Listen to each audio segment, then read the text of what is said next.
నమస్కారం ఘంటారావానికి స్వాగతం. ముందుగా ప్రధాన అంశాలు. తిరుపతి తొక్కిసలాట ఘటనలో 6 మృతి. స్విమ్స్ ఆసుపత్రిలో చికిత్స పొందుతున్న 16 మంది క్షతగాత్రులు.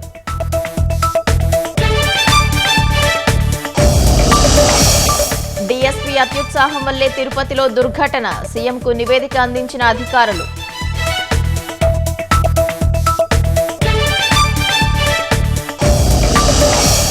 నేడు ఏసీబీ విచారణకు తెలంగాణ మాజీ మంత్రి కేటీఆర్. ఫార్ములా ఈ రేస్ కేసులో ప్రశ్నించనున్న అధికారులు.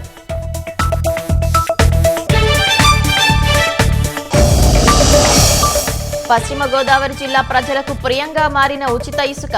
గోదావరి చెంతనే ఉన్న పక్క జిల్లాపైనే ఆధారం.